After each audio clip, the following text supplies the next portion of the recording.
নমস্কার বন্ধুরা, আজকের এই গল্পে আপনাদের স্বাগতম। আমার নাম বিরাট এবং আমি গুজরাটের বাসিন্দা। এই গল্পটি আমার এবং আমার মায়ের, যা একটি সত্য ঘটনার উপর ভিত্তি করে। আমি আপনাদের সামনে এটি বলতে চাই যে কিভাবে আমি আমার মাকে প্রস্তুত করেছিলাম যখন তার ইচ্ছা ছিল না। তাই বন্ধুরা, এই গল্পটি মন দিয়ে শুনুন। বন্ধুরা, আমাদের পরিবারে আমি, আমার বাবা, আমার মা এবং আমার একটি ছোট বোন রয়েছে। আমার বাবার নাম বিশ মোহন এবং তিনি একটি প্রাইভেট কোম্পানিতে কাজ করেন। আমার মায়ের নাম শালিনী, তিনি একজন গৃহিণী। আমার ছোট বোনের নাম অনুষ্কা এবং সে হাই স্কুলে পড়ে। আমার নাম তো আপনারা জানেনই। তাহলে চলুন আজ এগিয়ে যাই। মা বাবার প্রেমের বিয়ে হয়েছিল এবং তারা দুজনেই বেশ শিক্ষিত। তাই আমাদের বাড়ির পরিবেশ বেশ খোলামেলা এবং আধুনিক। মায়ের কথা বললে তিনি তার শরীরের খুব যত্ন নেন এবং ভালোভাবে শিক্ষিত হওয়ার কারণে শার্ট জিন্স এবং টপ পরা তার জন্য সাধারণ বিষয়। মা তার ফিটনেসের যত্ন নেওয়ার কারণে বেশ আকর্ষণীয় এবং সুন্দর দেখায়। আমি বাড়িতে তার একমাত্র ছেলে, তাই আমাকে সবসময় অনেক ভালোবাসা মেলে এবং বাবা মা কখনই আমাকে রাগান্বিত করেন না।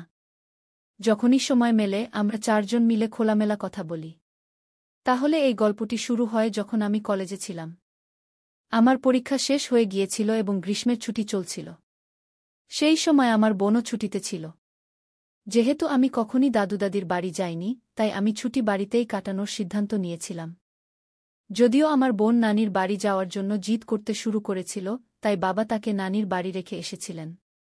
আমার জন্য বাড়িতে ছুটি কাটাতে কোনো সমস্যা ছিল না, কারণ আমি বাড়িতে ল্যাপটপে গেম খেলতাম এবং মোবাইলের সময় কাটাতাম। একদিন আমি ল্যাপটপে গেম খেলছিলাম এবং সেই সময় বাড়ির কাজের মেয়ে ছুটিতে গিয়েছিল, তাই মাকেই সব কাজ করতে হচ্ছিল। বাবা সকালে অফিস চলে গিয়েছিলেন এবং মা বাড়ির কাজ সামলাচ্ছিলেন। তিনি সেই দিন রাজস্থানী পোশাক পরেছিলেন এবং যেহেতু তিনি বাড়িতেই ছিলেন, তাই তিনি দুপুরটা নেননি। এই সময় মা আমার ঘরে এসে ঝাড়ু দিতে শুরু করলেন। আমি বিছানায় বসে গেম খেলছিলাম।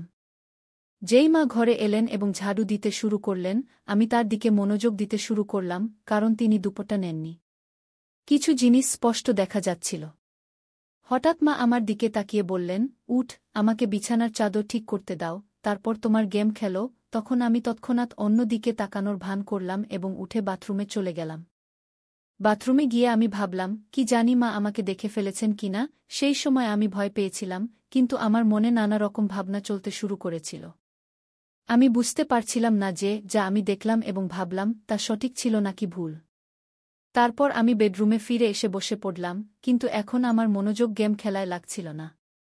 বিছানার চাদর ঠিক করে মা রান্নাঘরে চলে গিয়েছিলেন, তখন আমি রেহাই পেলাম যে মা কিছু সন্দেহ করেননি। তারপর আমি আমার ল্যাপটপ বন্ধ করে দিলাম এবং মোবাইলের সময় কাটাতে লাগলাম। হঠাৎ আমার কাছে একটি নোটিফিকেশন এলো এবং আমি সেটিতে ক্লিক করলাম। সেখানে আমি অনেক গল্প দেখলাম, যার মধ্যে একটি গল্প ছিল মা এবং ছেলের সম্পর্কে। আমি সেই গল্পটি পড়লাম, যেখানে ছেলে তার মায়ের সাথে কিভাবে আনন্দ উপভোগ করে। সেই গল্প পড়ে আমার মনেও একই রকম কিছু ভাবনা আসতে শুরু করল। তখন আমি বাথরুমে গিয়ে আমার মায়ের সম্পর্কে ভাবতে ভাবতে হাতে কিছু করলাম। তারপর বাইরে এসে দেখলাম যে মা রান্নাঘরে খাবার বানাচ্ছেন। তারপর আমি ফ্রিজ থেকে পানির বোতল নিতে নিতে মায়ের দিকে তাকিয়েছিলাম। তিনি আমার দিকে পিঠ করে দাঁড়িয়েছিলেন এবং আমি তাকে মনোযোগ দিয়ে দেখছিলাম। তার মনোযোগ খাবার বানানোর মধ্যে ছিল, তাই তিনি বুঝতে পারেননি যে আমি তাকে কিভাবে দেখছি। এবং ঠিক তখনই হঠাৎ মা পিছন ফিরে আমার দিকে তাকিয়ে বললেন, কি রে বিরাট, কি হয়েছে? কি দেখছিস? আমি ঘাবড়ে গেলাম এবং অবস্থা সামাল দিতে বললাম, কিছু না মা, আমি দেখছিলাম যে আমার প্রিয় মা কত পরিশ্রম করেন, সকাল থেকে রাত পর্যন্ত। এটি শুনে মা খুব খুশি হলেন এবং তিনি বললেন, হ্যাঁ বেটা, কিছু বছরের মধ্যে তোমারও বউ চলে আসবে আমার সাহায্য করার জন্য। এবং মা হেসে পড়লেন। এতটা বলার পর আমি আমার বেডরুমে চলে গেলাম এবং ভাবলাম যে মা জানেন কি যে আমি তাকেই দেখছিলাম এবং কি ভাবছিলাম। এইভাবে মাকে দেখতে দেখতে কয়েকদিন কেটে গেল এবং তখন আমি ভাবলাম যে শুধু দেখলে কিছু হবে না, কিছু পরিকল্পনা করতে হবে। এমন ভাবতে ভাবতে সন্ধ্যা হয়ে গেল এবং বাবা অফিস থেকে বাড়ি ফিরে এলেন। তিনি বললেন যে অফিসের কাজের জন্য তাকে 1 দিনের জন্য বিদেশ যেতে হবে। কি না পেতে শুনে আমি মনে মনে খুব খুশি হলাম এবং সম্মতিতে মাথা নেড়ে দিলাম। তারপর 3 দিন পর বাবা চলে যাচ্ছিলেন এবং আমি ঠিক করলাম যে যা কিছু করতে হবে এই 1 দিনের মধ্যেই করতে হবে, না হলে আর এমন সুযোগ মিলবে না। পরের দিন মঙ্গলবার ছিল, বাবা চলে যাচ্ছিলেন, তাই একটু শপিং করতে হবে। মা এবং বাবা শপিং করতে বের হতে যাচ্ছিলেন, তখন আমাকে জিজ্ঞাসা করলেন তুমি আসবে? আমি না করে দিলাম এবং বললাম তোমরা যাও, আমি গেম খেলব। তারপর তারা দুজন চলে গেলেন এবং তারা যাওয়ার সাথে সাথেই আমি দরজা লক করে তাদের বেডরুমে গেলাম। আমি আলমারি খুলে দেখলাম যে আমার কোনো আইডিয়া মেলে কিনা, তখনই আমার একটি উপায় মাথায় এল। আমি আরও খুঁজতে লাগলাম এবং মায়ের লিপস্টিক ও বডি স্প্রে পেলাম। খুঁজতে খুঁজতে মায়ের অনেক কাপড় পেলাম, তার মধ্যে একটি ড্রেস পেলাম যা মায়ের ওয়ান পিস ছিল, লাল রঙের। এটি দেখে আমি ভাবলাম মা এই ড্রেসে কেমন দেখাবে। ভাবতে ভাবতে আমি আলমারিতে কাপড় ঠিকঠাক করে রাখলাম, কিন্তু বেডরুমে মায়ের ফটো দেখে আবার কিছু অদ্ভুত অনুভূতি হল। এখন আমি মনে মনে ঠিক করলাম যে মায়ের নামে আর কিছু হবে না, এখন কিছু করতেই হবে, তবেই আমি শান্ত হতে পারব। সবকিছু ঠিকঠাক গুছিয়ে আমি হোল রুমে এসে টিভি দেখতে লাগলাম, তখনই মা এবং বাবা ফিরে এসে বসে গেলেন। এইভাবে সেই দিন কেটে গেল এবং পরের দিন বাবা চলে যাচ্ছিলেন, তাই মা তাড়াতাড়ি উঠে সব কিছু গুছিয়ে দিলেন এবং বাবাকে নাস্তা দিয়ে বাড়ির বাকি কাজে লেগে গেলেন। সকাল ৮টায় বাবা আমাদের বিদায় বলে চলে গেলেন এবং মাও বাড়ির কাজে ব্যস্ত হয়ে গেলেন। বাবার কোম্পানির কাজে বাইরে যাওয়া আমাদের জন্য কোনো নতুন বিষয় ছিল না। মা তাড়াতাড়ি উঠে বাবাকে সামলানোর চেষ্টায় গোসল করতে যাননি। বাবার চলে যাওয়ার পর সকাল ৯:০০ বাজে মাম্মি নাহাতে চলে গেল আর আমি হলে টিভি দেখছিলাম। হঠাৎ মাম্মির আওয়াজ এল, কি বিরাট তোয়ালে দে দৌগু।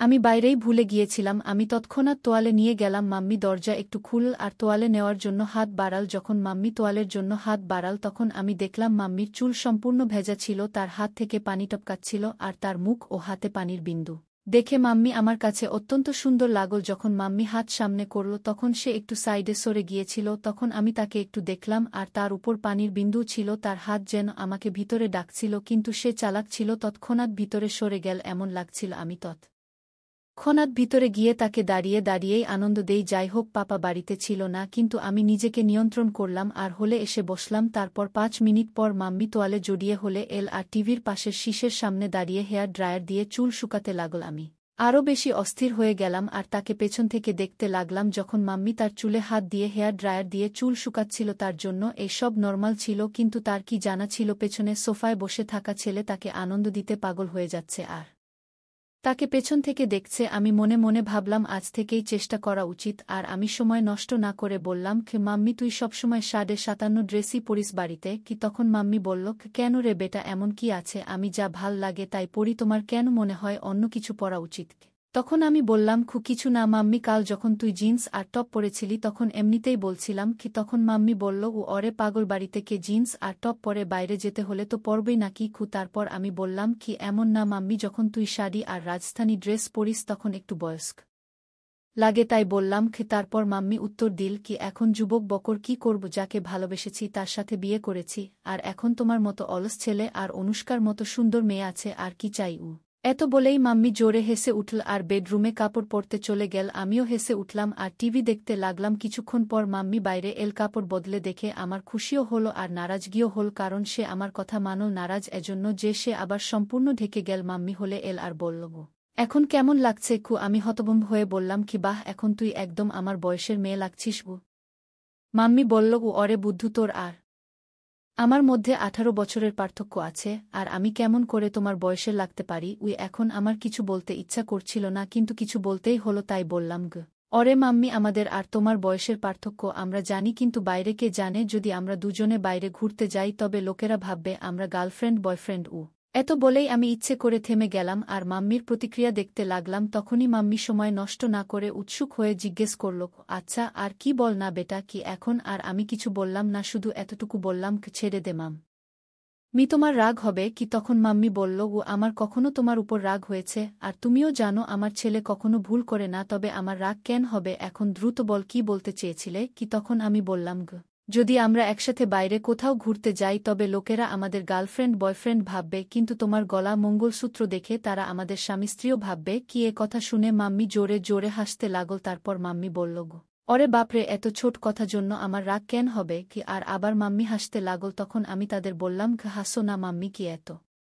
বলেই মাম্মি আমাকে টিটকারি দিতে আবার হাসা শুরু করল আর আমি মাম্মির দিকে দৌড় দিলাম মজা করে মারার জন্য। মাম্মি তখন দৌড়ে কিচেনে চলে গেল আর হাসতেই থাকল। তারপর আমি হলে বসে ভাবতে লাগলাম যে কি চলো, শুরু তো হলো, কিন্তু এখনও অনেক কাজ বাকি, আর তা ঠিক ততটাই কঠিন। মাম্মি খুব সংস্কারবান, আর আমি কখনো তাকে এমন অনুভব করিনি যে সে এমন কিছুর অভাব বোধ করছে। মাম্মি আর পাপার প্রেমের বিয়ে হওয়ায় খুশি তো তাদের আগে থেকেই আছে, প্রয়োজন তো আমার ছিল, আর আমাকে সেই প্রয়োজন যে কোনো অবস্থাতেই পূরণ করতে হবে, তাও মাম্মি দিয়ে কি। তারপর কিছুক শোন পর আমি আবার চেষ্টা শুরু করলাম। মাম্মি কিচেনে কাজ করছিল, আমি সেখানে গেলাম আর বললাম, কি মাম্মি, তোমাকে রোজ রোজ এই কাজ করতে করতে বিরক্ত লাগে না? তখন মাম্মি বলল, না বেটা, যখন আমাদের কাজের বাই আসে তখন আমার আরাম হয়। কি তখন আমি বললাম, গো মা, এখন তো ছুটি শুরু হয়েছে আর আমার খুব বরিয়ত অনুভব করছিলাম। তখন মা বললেন, তাহলে কি করব, কোথায় যাব ঘুরতে? আমরা দুজনেই বাড়িতে আছি। তখন আমি বললাম, হ্যাঁ চলো মা, কিন্তু বাবা আসার পর। তখন মা বললেন, তাহলে এতক্ষণ কি করবে? আমি বললাম, আমার একটা গেম জানা আছে, যদি তোমার কোনো আপত্তি না থাকে তাহলে খেলি বাড়িতে। মা বললেন, আমার ল্যাপটপে গেম খেলতে কোনো আগ্রহ নেই, অন্য কিছু বলো। তখন আমি বললাম, আরে আমার প্রিয় মা, ল্যাপটপে নয়, শুধু এমনি আমরা দুজন খেলব। তখন মা বললেন, আচ্ছা ঠিক আছে, কোনো গেম? আমি বললাম, মা, ট্রুথ অ্যান্ড ডেয়ার। তখন মা বললেন, আচ্ছা সেই গেম, ঠিক আছে খেলি, কিন্তু আগে আমাকে বাড়ির কাজ শেষ করতে দাও, তারপর খেলব। তখন আমি বললাম, ঠিক আছে মা, তখন পর্যন্ত আমি আমার বেডরুমে যাই, যখন তোমার কাজ শেষ হবে তখন বেডরুমে চলে আসবে। এ কথা বলে আমি তাকে পিছন থেকে জড়িয়ে ধরে গালে একটি চুমু দিলাম এবং তারপর বেডরুমে গিয়ে বসে রইলাম। আমি বেডরুমে বসে ভাবতে লাগলাম, মা প্রস্তুত তো হয়ে গেছেন, কিন্তু কি জিজ্ঞাসা করব যাতে তার রাগ না হয় এবং আমার কাজও হয়ে যায়। কিছুক্ষণ পর মা বেডরুমে এলেন এবং আমার সামনে বসে গেলেন। তখন মা বললেন, এখন বলো কি খেলতে হবে? তখন আমি বললাম, মা, তোমাকে তো জানাই ট্রুথ অ্যান্ড ডেয়ার গেম, এখন আমাকে বলো গেমের শুরু তুমি করবে নাকি আমি? তখন মা বললেন, তুমিই শুরু করো। তখন আমি মাকে জিজ্ঞাসা করলাম, তোমাকে ট্রুথ চাই নাকি ডেয়ার? মা বললেন, ট্রুথ। তখন আমি প্রশ্ন করলাম, তোমার বিয়ের আগে কোনো বয়ফ্রেন্ড ছিল? আমার প্রশ্ন শুনে মা বললেন, এ কী ধরনের প্রশ্ন বিরাট? তখন আমি বললাম, এটাই আমার প্রশ্ন, আর তুমিই তো ট্রুথ বেছে নিয়েছ, এখন বলো। তখন মা বললেন, হ্যাঁ আমার বয়ফ্রেন্ড ছিল, এবং সে তোমার বাবাই।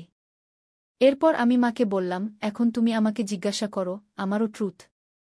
তখন মা একটু ভেবে আমাকে প্রশ্ন করলেন, মা বললেন, তোমার কোনো গার্লফ্রেন্ড আছে? তখন আমি হ্যাঁ বলে উত্তর দিলাম এবং বললাম, হ্যাঁ আছে, সে আমার সামনেই বসে আছে। আমার উত্তর শুনে মা একটু রেগে বললেন, আরে বেটা, এমন বলা ভুল, আমি তোমার মা। শুরুতে আমার আত্মবিশ্বাস একটু কমে গেল, কারণ মায়ের এমন গেমে কোনো আগ্রহ ছিল না এবং তিনি সংস্কারমনা ছিলেন। কিন্তু আমি হার মানতে রাজি ছিলাম না। তখনই আমি বললাম, আরে মা, মজাকেই বলেছিলাম, তুমি তাড়াতাড়ি রেগে যাও কেন? তখন মা ভালোবাসার হাসি দিয়ে হেসে উঠলেন এবং মাথা নাড়লেন। এরপর আবার আমি মাকে জিজ্ঞাসা করলাম, এখন তোমাকে কি চাই, ট্রুথ নাকি ডেয়ার?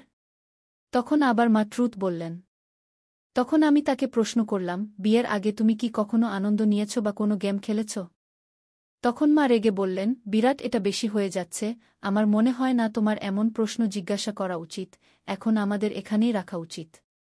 তখন আমি বললাম, আরে মা, আমরা ভালো বন্ধু, আর আমার মনে হয় না তুমি আমার কাছ থেকে কিছু লুকিয়ে রাখতে পারবে, যদি তুমি আমাকে ভালোবাসো এবং আমার উপর বিশ্বাস রাখো। তখন মা বললেন, কিন্তু বেটা, তুমি আমার ছেলে, আর এসব কথা ঠিক নয়। তখন আমি তাকে বললাম, মা, তুমি তো অনেক পড়াশোনা করেছ, তবুও তোমার এসব কথা ভুল লাগে।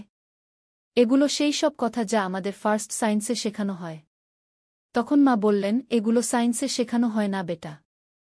তখন আমি বললাম, না শেখানো হয়, তাহলে আমাকে এসব বিষয়ে কিছুই জানা উচিত নয়। এরপর মা বললেন, তোমার সব কিছু জানার পূর্ণ অধিকার আছে, কিন্তু মনে রেখো তুমি কাকে জিজ্ঞাসা করছ। তুমি আমাকে, অর্থাৎ তোমার মাকে এসব জিজ্ঞাসা করছ। তখন আমি বললাম, মা, তোমাকেও তো জানা আমার কোনো বন্ধু বা গার্লফ্রেন্ড নেই, তাহলে আমি কাকে জিজ্ঞাসা করব? তুমিই আছ যার সাথে আমি সব কথা বলি। তখন মা একটু খারাপ লাগল, কারণ ছোটবেলা থেকেই আমি বেশি বাইরে যাইনি এবং তাই আমার বেশি বন্ধুও ছিল না।